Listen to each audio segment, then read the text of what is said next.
Good evening, visitors, and welcome to the Australian War Memorial's Last Post ceremony. My name is Dan Hiscock, and joining us today from the Australian Army is Corporal Anne Collishaw.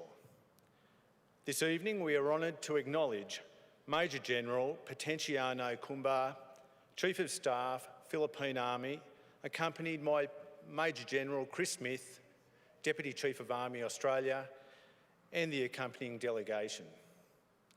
We also warmly welcome Principal Member Ms Jane Anderson and National Registrar Ms Katrina Harry of the Veterans Review Board.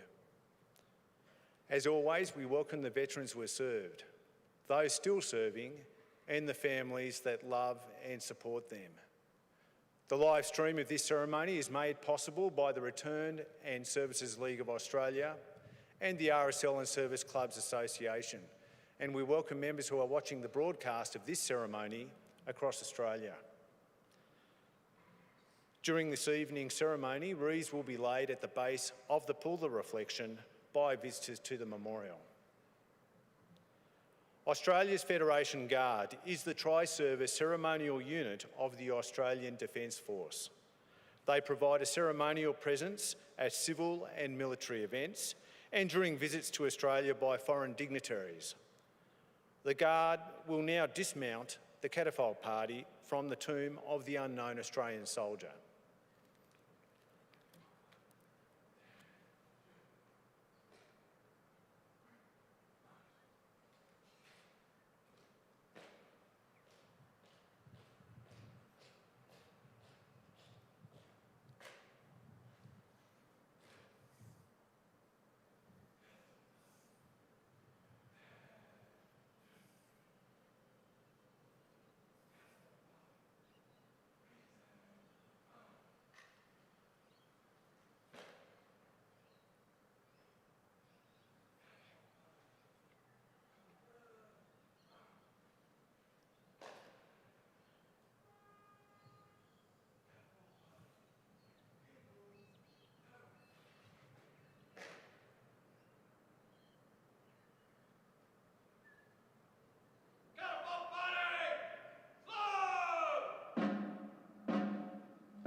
Ladies and gentlemen, if you're able, I invite you to please stand and join in singing the national anthem.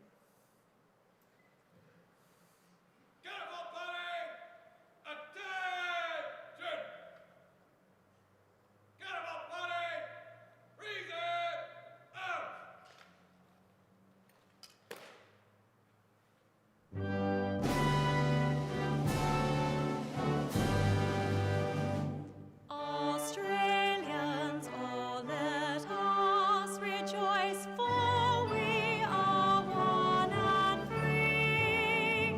We've golden soil and wealth for toil, our home is got by sea. Our land abounds in nature's gifts of beauty, rich and rare. In history's page, let every stage advance Australia fair. In joyful strains, then let us sing, advance Australia fair.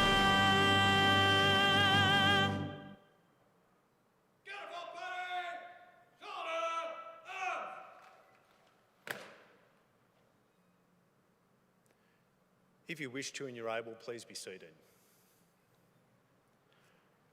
The Australian War Memorial was the vision of Charles Bean, Australia's First World War official historian.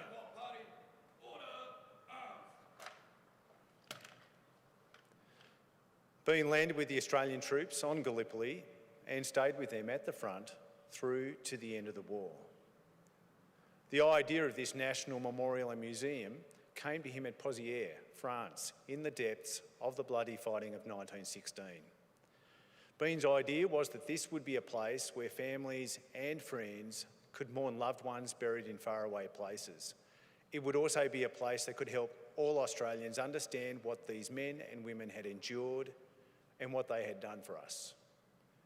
Bean's vision, to which we remain true, is best expressed as inscribed in the entrance to the memorial's galleries. Here is their spirit, in the heart of the land they loved, and here we guard the record which they themselves made.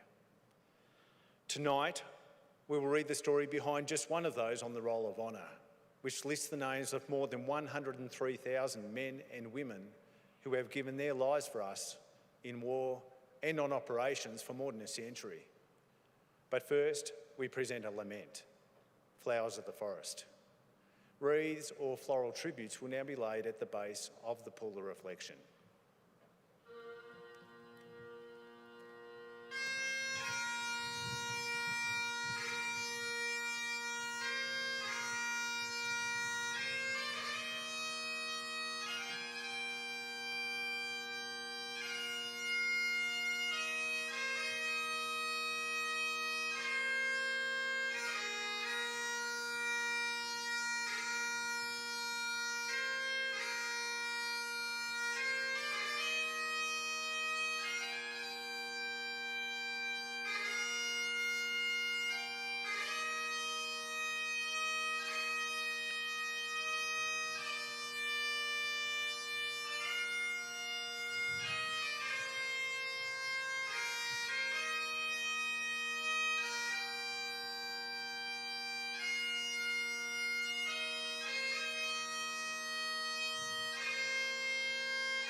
Today we remember and pay tribute to Lieutenant Thomas Mitchell. Thomas Mitchell was born on the 18th of September 1880 in the Sydney suburb Redfern. Affectionately known as Tom, he was one of 4 children born to John and Mary Mitchell. He received his education at Holy Cross College in Ryde. He later moved to Wagga Wagga, where he established the wheat produce firm Cameron and Mitchell. At the outbreak of the First World War in 1914, he was living in the town of Ganmain.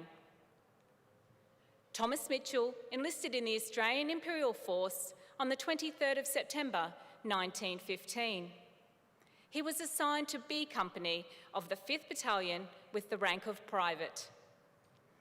After training to become an officer, he married Ivy Filshie on the 11th of December in Mossman, New South Wales. Following a short honeymoon, Mitchell applied for a commission in the AIF. He was made second lieutenant in January 1916 and was transferred to the second reinforcements of the newly raised 59th Battalion. He embarked for active service on the 4th of May 1916 on the troop ship Port Lincoln. He would never meet his infant son Peter, who was born 2 months later. In Egypt, Mitchell joined the rest of the 5th Division before embarking for England in early August. In November, he travelled to France, joining his unit in the trenches just as a bitterly cold winter began to set in. In February, Mitchell was sent behind the lines to take up an instructor's position and was promoted to lieutenant. He rejoined his unit in the lines in March, just as German forces began a strategic withdrawal to the Hindenburg Line. Their withdrawal was eagerly followed by Allied units who seized their opportunity to push back the enemy. In advancing on the Germans, these units were confronted by well-prepared rearguard defences and booby-trapped towns, which resulted in a series of bloody clashes. Mitchell's unit was drawn into the fighting in May, following the Allies' second attempt to capture the village of Bullecourt, which had been incorporated into the Army's new front line. An attack on the village the month before had been absolute carnage, and under heavy machine gun and artillery fire, and without the expected support of tanks, Australian units had suffered over 3,000 casualties in just one day. Though the second attempt was far more successful, Mitchell and his men were called in to help defend gains made. They came under regular, heavy bombardment from enemy lines and enemy counterattacks. On the 12th of May 1917, just outside the ruined village of Bullecourt, Mitchell was hit by shelling and killed instantly. One of the men in his unit, Private Richards, recalled, "During the attack at Bullecourt, we were taking shelter in a battered German trench about 300 yards behind and to the right of the village, when a shell burst close to Lieutenant Mitchell, who was about 30 yards from me. I saw him fall. The men close to him told me he had been killed outright." Mitchell was buried soon after and today lies in Vaucourt Cemetery beneath the inscription chosen by his family. It reads, "He rose responsive to the call. He gave for us his life, his all. Lieutenant Thomas Mitchell was 36 years old." His name is listed on the Roll of Honour on my right, among almost 62,000 Australians who died while serving in the First World War. His photograph is displayed today by the Pool of Reflection. This is but one of the many stories of service and sacrifice told here at the Australian War Memorial. We now remember Lieutenant Thomas Mitchell, who gave his life for us, for our freedom, and in the hope of a better world.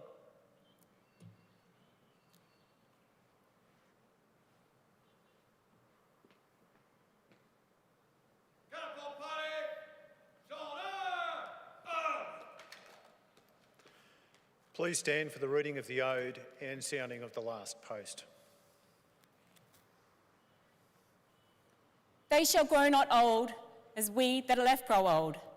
Age shall not weary them, nor the years condemn. At the going down of the sun and in the morning, we will remember them. We will remember them.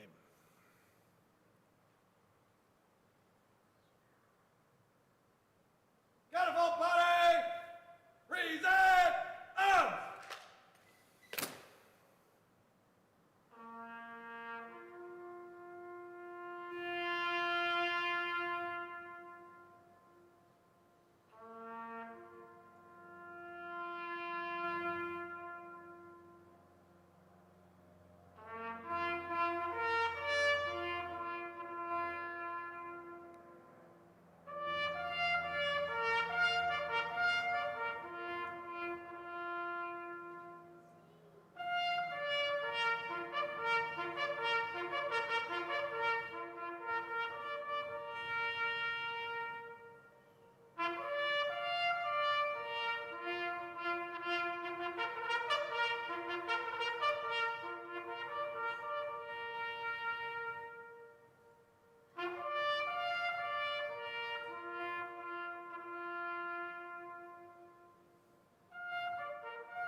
Catapult party! Shoulder! Arms! Lest we forget, Lest we forget.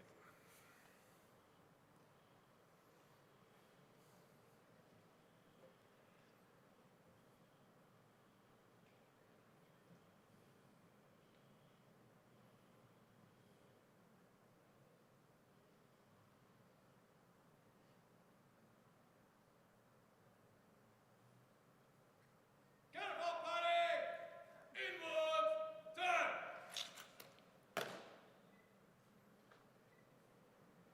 Catapult party! Quick! March!